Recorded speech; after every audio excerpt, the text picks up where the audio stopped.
Franz, did you tell Herr Detweiler we're having coffee out here? Yes, sir. Herr Detweiler is still on the telephone.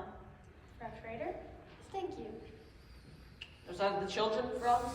Not yet, sir. Georg, those mountains, they're magnificent. Yes, they're not like any other mountains. They're friendly. Look, that green stretch of woods over there. When the wind moves through, it's like the rest of the sea. And that sweet little village. That's not a village, that's a town. I'm sorry, I didn't mean to hurt its feelings. It's fun being with you. You're quite an experience for me. You're quite an experience for me, too. Somewhere in you, there's a fascinating man. Occasionally, I catch a glimpse of him, and when I do, he's exciting. Exciting? I've never been called exciting before. You know, I'm beginning to understand you better now that I see you here. You're a little like those mountains, except that you're always moving. How can you be away from this place as much as you are? Maybe I've been searching for a reason to come back to stay. Georg, I like it here very much. Well, Max can't still be on the telephone. I know he's desperate to get signatures for the Carlisle, but you like it here? I love it. I'm sorry I took so long. Where is my coffee? Any luck? How's this for the Carlisle Festival? The finest choral group in all of Austria. Max, that sounds like something I'd love to hear. So would I. All I'm up to now is a bossa. Who isn't even profunda? Oh, Max, you always come up with a good festival concert. And why? Because my motto is never start out looking for the people you wind up getting.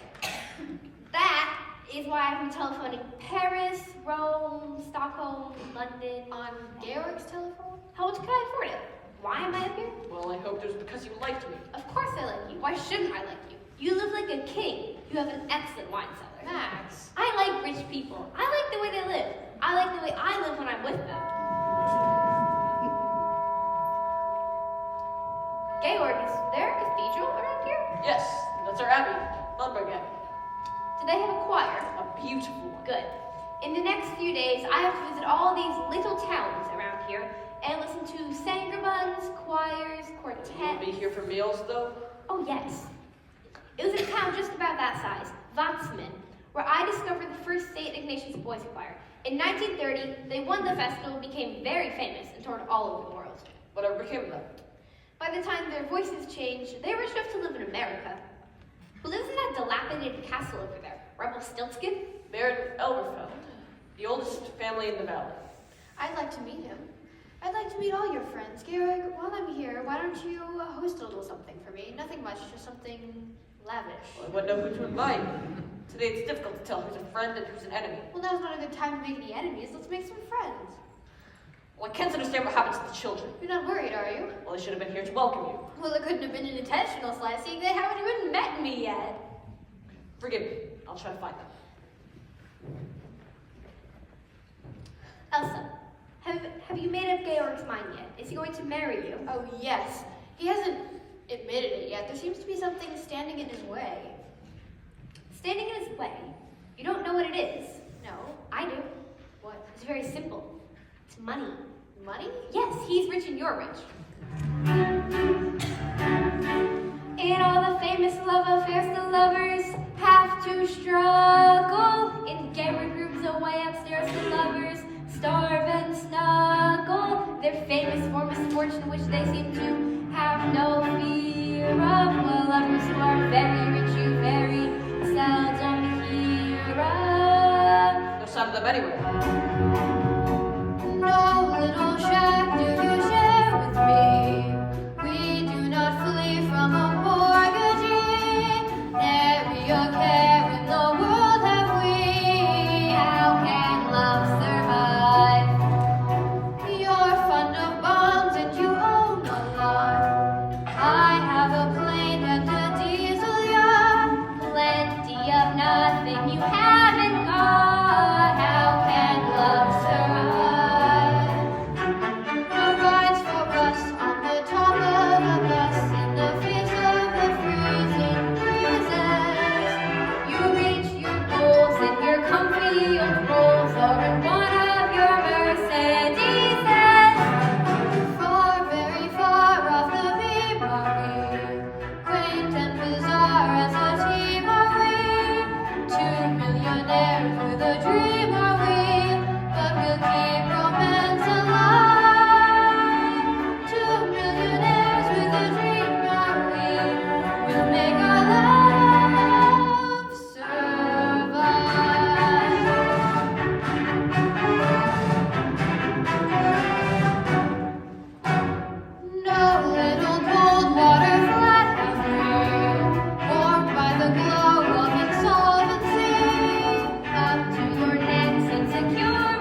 want?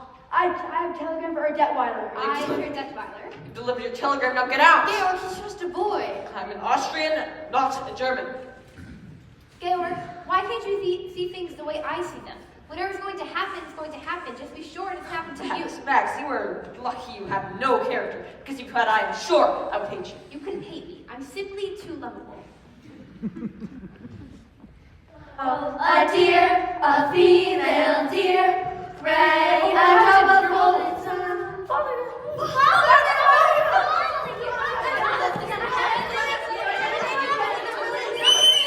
Straight line! Go to your rooms, get cleaned up, and come back here. Now!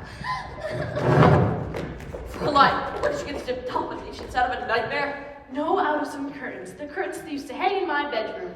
Do you mean to tell me that the people of the town have seen my children wearing old curtains? Oh yes, they've become very popular. Everybody smiles at them. I don't wonder. They say, there goes Captain Von Trapp's children. My children have always been a credit to my name. But they weren't. They were just little unhappy marching machines. I don't care to hear from you about my children. You must hear from someone, and you're not home long enough to know I them. said I don't want to hear. Take Liesel. Liesel isn't a child anymore, and if you keep treating her as one, Captain, you are going to have a mutiny on your hands, and Friedrich is afraid to be himself. He's shy, he's aloof. Friedrich needs you, he needs your confidence. Don't tell me about my son. Nikita can tell you about him. She can tell you a lot more if you got to know her, because she notices things, and she always tells the truth, especially when you don't want to hear it. Take Louisa just wants to have a good time. Just God to let her have a good time. And Marta, I don't know about Marta yet, but somebody's got to find out about her. And little Gretel just wants to be loved. Oh, please, Captain, little Gretel, let them all they need. Stop! Stop it! Go pack your bags and return to the Abbey as soon as you can. I shouldn't have said those things. Not the way I said them.